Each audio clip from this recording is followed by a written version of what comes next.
change the world. On we go. Hello, bookish friends and family. Welcome back or welcome to Coffee Over Apples. My name is Steph, and this is a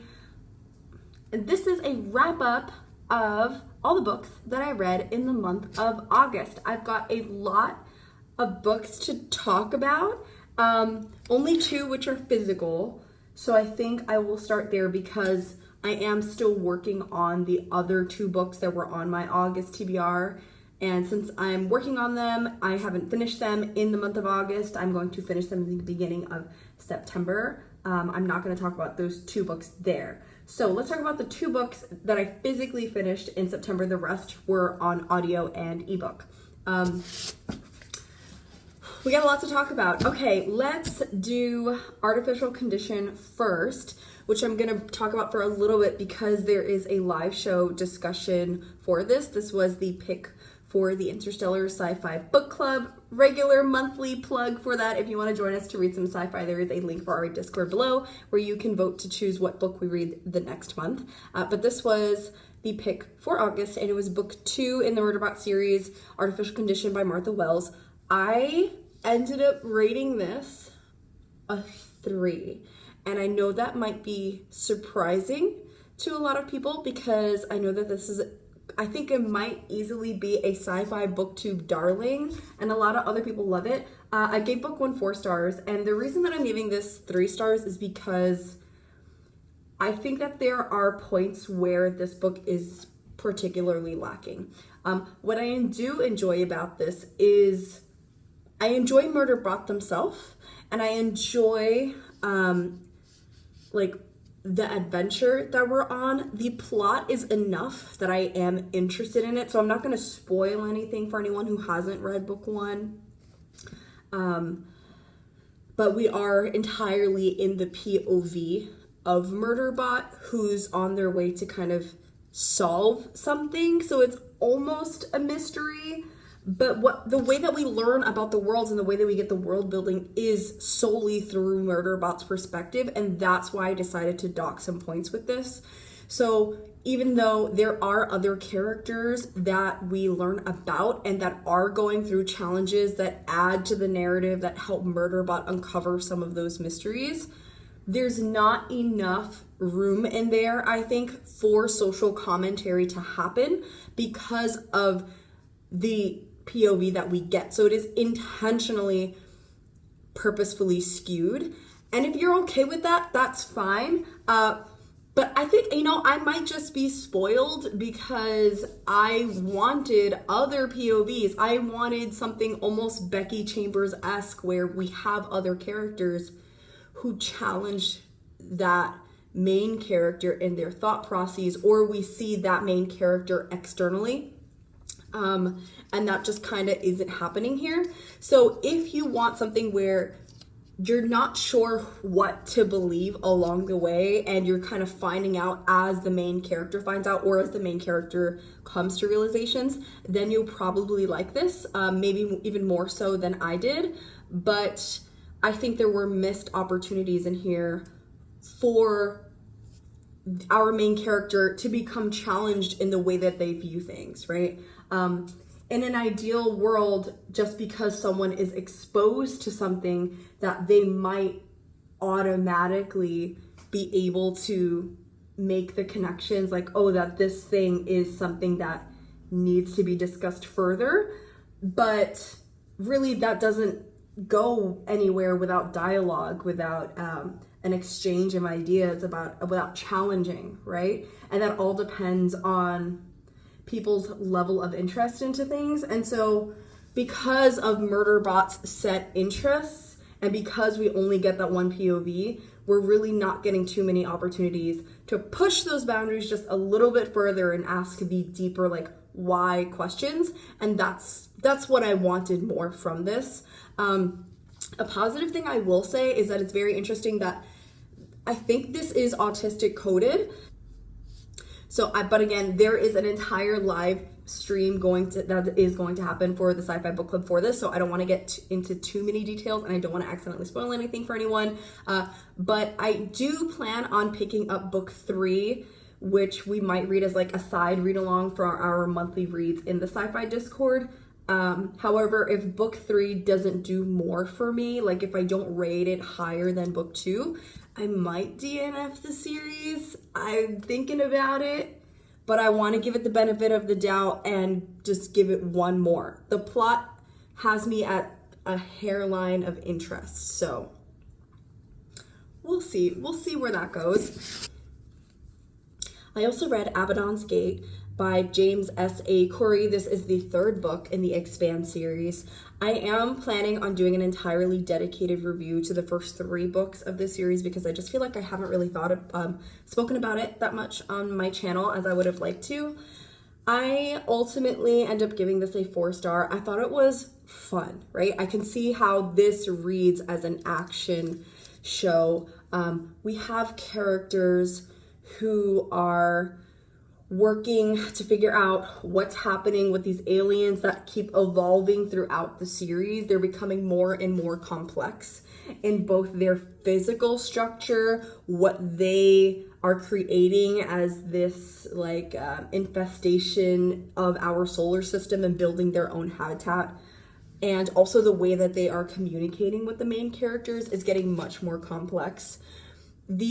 The highlight of this is the political intrigue, and this is much more focused, I think, than books 1 and 2 on the humans that are on the ships and their dynamics, because I feel like this is setting us up for things that may happen later on. It's such an isolated incident that does hold a lot of gravity as to whether humans as a race or as a species are going to make it through this situation, whether they're going to have the skills to be able to navigate the first contact. So it's interesting in that way. The things that I didn't like about it, which I will discuss later more in depth in that video, and again, because I don't want to spoil anything, is that I don't think that this had very strong female characters. And I think that I'm sensing something about the main characters in this, and not Holden, not particularly the main crew is not what I'm referencing, because there is a core set of characters that you follow between each of the books, even though there are many POVs in each of these. Like there's at least 6 POVs, if not more, in each book. But there's also a new set of characters and cast that we are introduced to through each book, that the question is, are they going to make it through the situation or not? And how far does their role extend in this series? Because some people make it and some people don't throughout each book. But there is a trend with at least 1 to 2 characters in every book that fits this kind of specific kind of masculinity that it prescribes to these kinds of honors codes, which I think is something very similar that I saw in the Stormlight Archive, and is something that particularly perturbed me about that series and kind of turned me off from it. And that's a whole other series. So again, if you love those books, I'm not saying they're not great. I think you can love something and be critical of it too. That in the sense of, if this character doesn't sacrifice themselves to this cause, then they weren't dedicated enough. Their level of leadership only matches their level of sacrifice. And I don't think that that should always be the case. Again, I will go deeper into which characters I think do that in a later video. Also, that one of the only consistent main female characters, I think, is really only written here so far as a love interest, and that person is capable of being so much more, because they truly are, I think, have the background to be a great character. They're just not really being given the spotlight yet. I was speaking to a friend of mine who is a major fan of the series, who does tell me that that character eventually gets their time in the sun, and so I am interested in seeing that. I really need it to happen. So until that happens, I think consistently I've rated each book 4 stars, but not a 5, because it just needs to work on those things. I am super intrigued in the plot though. So regardless of those things, I love the aliens, I love the political intrigue, I love the action and the drama, but I would not so far in as recommend this as something to hold onto a pedestal as having productive social commentary. So that is my 2 cents on The Expanse so far. I'm gonna hopefully get to book 4 pretty soon. Another book that I read this month as a audiobook was by Larocca. So I have like 2 vlogs that I'm working on, and one is a horror vlog and one is a romance vlog. So I'm going to talk about the horror one first. I read one book for that vlog, and it is an Larocca book. It's called You've Lost a Lot of Blood. And I also rated, I want to say I rated this 3 stars. I want to really say a 2.5 rounded up to a 3, right? Just because I don't think that this book is going to be any kind of groundbreaking horror, but I think that it was rather written as a kind of critique of horror, because we are following 2 stories. One is the diary entries of a serial killer who is in love with another serial killer, and they two have conversation about what makes something truly horrific, that kind of merging between the visceral and the psychological. So those conversations were very interesting to me. I will preface by saying that they can come off as extremely pretentious, and I think that may have been the point, which is why I see why Larocca put a second story in there, which is a short story, a novella that the main character wrote that I think illustrates that character's fetishization or obsession with how they conduct their murders. So I am going to save the rest of my thoughts for that in-depth vlog that I'm doing. But for those reasons, those are the reasons that I kind of pulled, or like, when I say pulled, it was almost like pulling out teeth in my reading of that, because there were some times where I was vibing with it and I was not. And I really think ultimately that if you're someone who is interested in examining connoisseurship, that this might be a window for that. But if you're not interested in that, if you're not, like, I mean, I guess this kind of piqued my art historian side in this, like, in the sense of, like, I like to examine the way that people archive, the way that people think, what people deem to be contemporarily applicable and worthy of note. But if that's not something that you're into, I don't know that you're going to enjoy this. So its current rating on Goodreads, which I think is pretty low, I understand. But again, that's going to get its own review.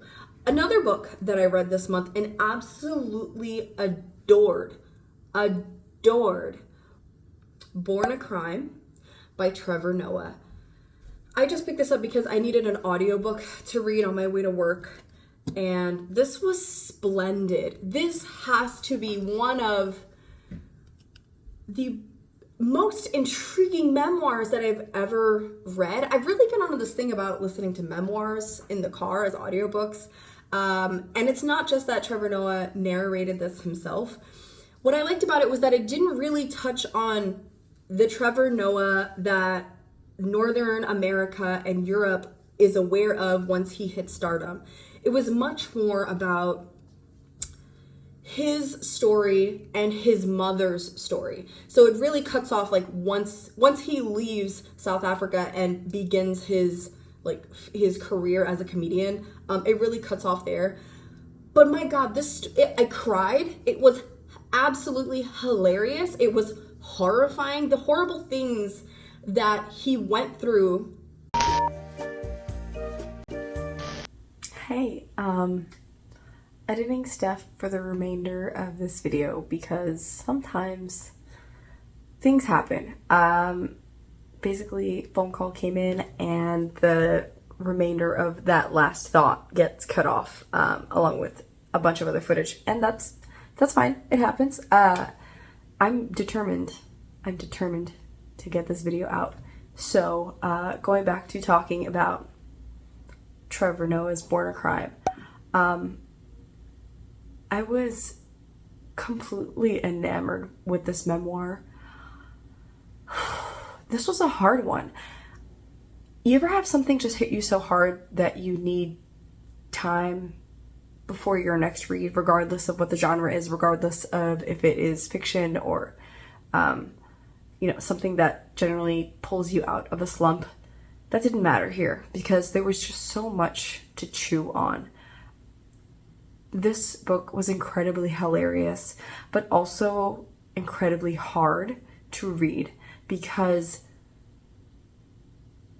it's very unique. I think we're at a unique time in history where individuals who are modern influencers are still young enough to be able to connect with newer generations and be able to explain through that connection their lived experiences through apartheid,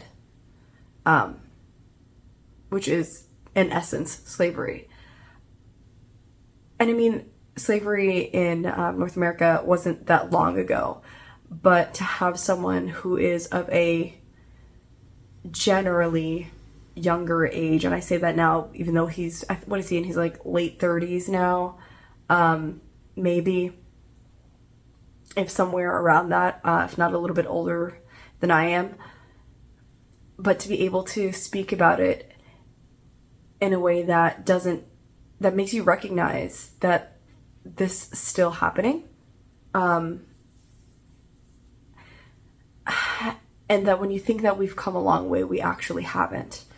So what sticks out for me about this, and I think what makes this truly a gripping story, is the very thin line between his mother escaping slavery, in a sense, because she chose to rebel. She was in a unique place where she was able to get support from other women and white individuals who had more accessibility to resources, to allow her to work the system in a way where she was able to slip under the radar as a person that had more privilege than government would have deemed necessary, right? So during apartheid, everyone was subject to essentially one of three categories. You were either white, you were black, or you were colored. And being colored is someone who just doesn't fit that binary. It's almost as if people who are colored are a completely different race. And to the degree which we learn in the book, for anyone who's not familiar with apartheid or how it functions, is that there were things such as the hair test, meaning that if a pencil can be stuck in your hair and it doesn't fall out, this is enough for me to technically be considered black. It's really like, that's how stupid this is. So if the pencil or pen falls out of the hair, your hair is straight enough where you would be considered white. There were even individuals from certain countries, such as, for example, he talks about in this one scenario where there's an individual who's Japanese, and then there's another individual who I think I don't remember specifically if they were Chinese, if they were Korean, but I know there were another Asian ethnicity, but they were not Japanese.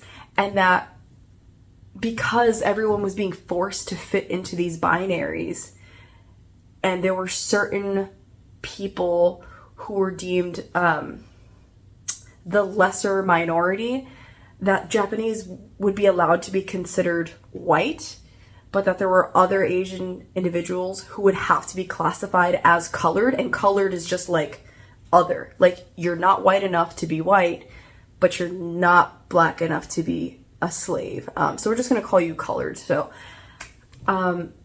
it's very painful to hear. And the way that it was institutionalized is something that we learn a lot about, in the sense that with the various peoples and tribes and languages that make Southern Africa culturally diverse, that they were pitted against each other and made to think that each other was the problem to get some form of dominance, even though that dominance would still be in the lower hierarchy of this binary. And it was just very, very sad. So if you want a history lesson about the apartheid, this is a great place to, I think, get a lot of information if you're not familiar with that. And so he goes into it in establishing how his mother very regularly risked her life to say, no, this is the life that I want. I'm going to find an individual, a white man, who is going to allow me to have a child that is going to be able to move through this society a bit more seamlessly than I. And so for her, that came in the form of having a color child, and that was Trevor. There is a lot of abuse mentioned in this book. There is a lot of domestic abuse that happens. I'm not going to say particularly with who, but it's probably not with who you think, unless you are familiar with his story that he's talked about just sometimes being so hungry and being so poor that the idea of hunger is common, and foods that you would think there are some people who, if that was their only option to eat, they would rather just not. They'd rather starve. But to them, it was like a delicacy. So example, like one funny moment was he talked about how dog bones are very common for poor people to eat because they're extremely cheap. The butchers don't want them. The white people won't buy them. So they'll sell them to the black people, and the black people use that to make their food. And so, he's like used to eating boiled like bones from the butcher shop that they would essentially, is what's considered what would be fed to the dogs, right? And so he eats that, and then years later he talks about one day that he's in America and he's wealthier and he's more privileged, and he goes to a restaurant with a couple other rich people, and they're like, you have to try the bones. They're a delicacy, they're boiled. And then they like bring him out essentially the same meal that he would eat as a poor kid in South Africa, and be like, yo, you're feeding me dog bones? What's wrong with you? Why are you like this? We could eat anything. Why are we eating this, right? So just being a matter of perspective, I just thought it was incredibly heart-wrenching and beautiful, and I would probably recommend this to everybody.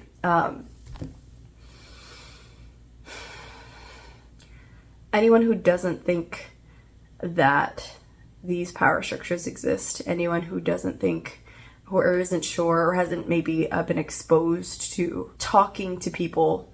He talks about how his mother was so poor as a child that she was eating dirt from the riverbank and mixing with water just so her stomach would have something in it, so she wouldn't feel hungry.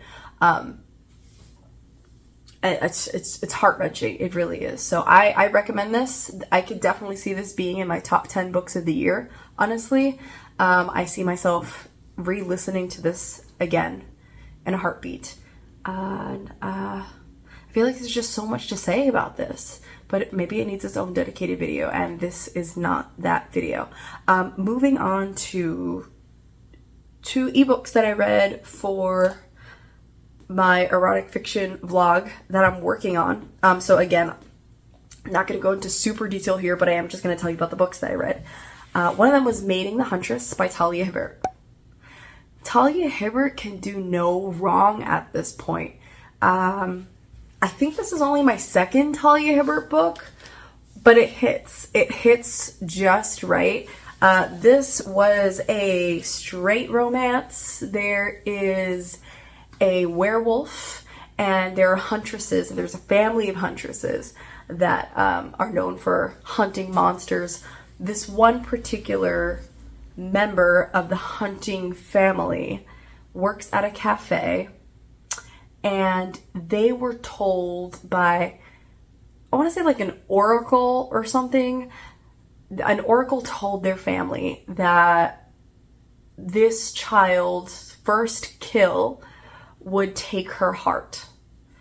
And so the family decided that she was not going to become a huntress, that she was just going to be a normal person. They weren't going to train her in combat because whoever she ends up killing first, she's going to die. Lo and behold, I think you can kind of guess where this is going from there because it's a romance. So I won't say too much else, but it was a wonderful story, a great introduction, I would say, to Omegaverse. So he does go into heat and it is beautiful and the consent is really nice. I think that's like, I think I might have said that in my other recording before the footage thing happened. That consent throughout these books has been the most refreshing thing. And it makes it very sweet.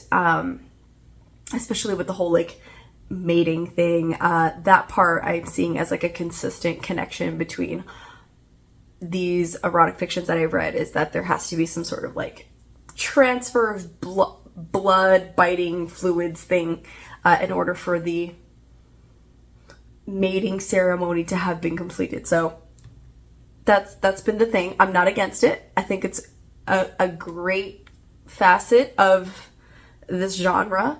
So I'm learning. So I think that one must have been like me dipping my big toe into this whole thing. And the next book was really sinking in. So I think at this point, after reading the second book, if the first one was like a slow wade into the water, right now I'm chest deep. Like whatever I read next is just gonna dunk me in. But I read Not So Kind Regards by Clio Evans, and it was fire. It was so good. I had a great time. I was cackling this entire time. It was so funny.